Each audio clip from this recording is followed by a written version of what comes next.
बहुत समय की बात है। एक गांव में घनश्याम नाम का एक बूढ़ा व्यक्ति अपने बेटे और बहुओं के साथ बहुत खुशी से रहता था। बूढ़ा व्यक्ति माता लक्ष्मी जी का बहुत बड़ा भक्त था। वह रोज माता लक्ष्मी जी की पूजा करता था। माता लक्ष्मी उससे बहुत खुश थी। एक दिन रात को बूढ़े व्यक्ति के सपने में माता लक्ष्मी जी ने दर्शन दिए और बोली, घनश्याम, आंखें खोलो घनश्याम, मैं लक्ष्मी हूँ। मैं धन्य हो गया माता, मैं धन्य हो गया आपके दर्शन पाकर। घनश्याम, मैं तुम्हारे घर में बहुत दिन से वास कर रही थी। अब मुझे जाना होगा। आप क्यों जा रही हैं? मुझसे कोई गलती हुई है क्या? आप मेरी गलती को क्षमा कर दीजिए माता, मुझे क्षमा कर दीजिए।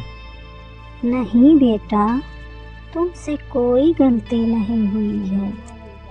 मेरा अब जाने का समय आ गया है। जाने से पहले मैं तुम्हें कोई वरदान देना चाहती हूँ बेटा। मैं तो आपके दर्शन पाकर ही धन्य हो गया। अब मुझे कुछ नहीं चाहिए माता। लेकिन तुम्हें मुझसे कोई न कोई वरदान मांगना होगा। माता, अब मैं बूढ़ा हो गया हूँ, अब मुझे कुछ नहीं चाहिए। अगर आपको देना है तो मेरी बहुओं को एक एक वरदान दे दीजिए। ठीक है, कल शाम तुम्हारे घर के मंदिर में आकर मैं दर्शन दूंगी और अपनी बहुओं से कहना आकर मुझसे एक एक वरदान मांग लें। इतना कहकर माता अंतर्ध्यान हो गए और सुबह होने पर बूढ़ा अपने बेटे और बहुओं को बुलाता है और कहता है, अरे बेटू, मुझे तुमसे एक बात कहनी है। कल रात मेरे सपने में माँ लक्ष्मी जी आई थी। उन्होंने बोला कि वो मेरे भक्ति से बहुत प्रसन्न है और वो हमारे घर में बहुत दिनों से वास कर रही हैं। लेकिन अब उनके जाने का समय आ गया है। उन्होंने जाने से पहले मुझसे एक वरदान मांगने को कहा। पिताजी, क्या मांगा आपने? मैंने कुछ नहीं मांगा। कुछ नहीं मांगा? क्यों पिताजी?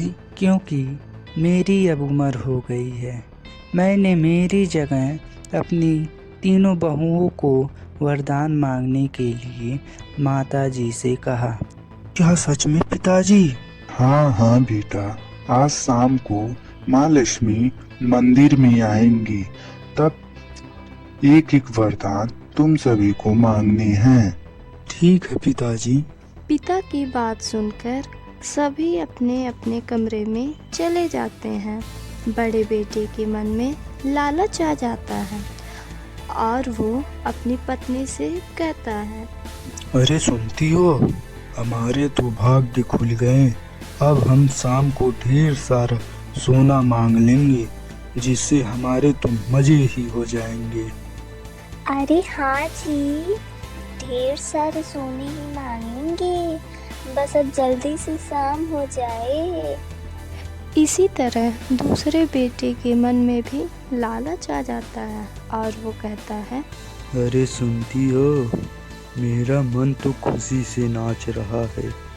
आज तो हम ढेर सारा पैसा मांग लेंगे, जिससे हम और भी अमीर हो जाएंगे। हाँ, अब सही कह रहे हैं, ढेर सारे पैसे ही मांगेंगे। तीसरे बेटे और बहू बहुत चिंतित थे और आपस में बातें कर रहे थे। अरे सुनती हो, हम क्या मांगेंगे माता से? हमारे पास तो पहले से ही सब कुछ है। हाँ, अब सही कह रहे हैं, आखिर हम माता से क्या मांगेंगे। शाम हो जाती है और शाम को माता मंदिर के मूर्ति में आती हैं और पहले बेटे और बहू अंदर जाते हैं और कहते हैं, माता, हम धन्य हो गए।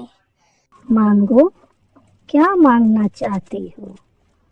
माता, मुझे ढेर सारा सोना दे दीजिए। हाँ हाँ माता, ढेर सारा सोना दे दीजिए। तथास्तु। इसके बाद दूसरे बेटे और बहू अंदर जाते हैं और बोलते हैं, माता की जय हो। माता, हमारे तो भाग्य ही खुल गए। मांगो, क्या मांगना चाहती हो? माता, मुझे ढेर सारा पैसा दे दीजिए जो कभी खत्म ना हो। हाँ हाँ माता, ढेर सारा पैसा दे दीजिए। तथास्तु।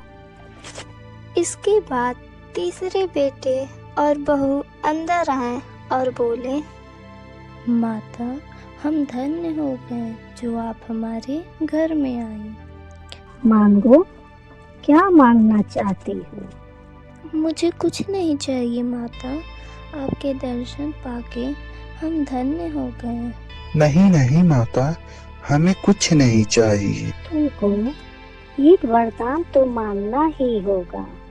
माता, अगर आप देना ही चाहती हैं तो हमारा परिवार खुशी और एकता से रहे। हमारे घर में कभी क्लेश ना हो और ना ही किसी के मन में लालच हो और सभी प्रेम से रहे। मैं तुमसे बहुत प्रसन्न हूँ। तुमने तो अपने लिए कुछ भी मांगा नहीं, मांगा तो अपने पूरे परिवार के लिए है। ऐसा करके तुम मुझे जाने से रोक ली हो। मैं अब तुम्हारे घर में सदा के लिए निवास करूंगी। जाओ, मेरा आशीर्वाद है, तुम सब परिवार सदा सुखी रहो। ऐसा कहकर माता लक्ष्मी अंतर्ध्यान हो गई और घनश्याम का परिवार और भी खुशी से मिलकर रहने लगे।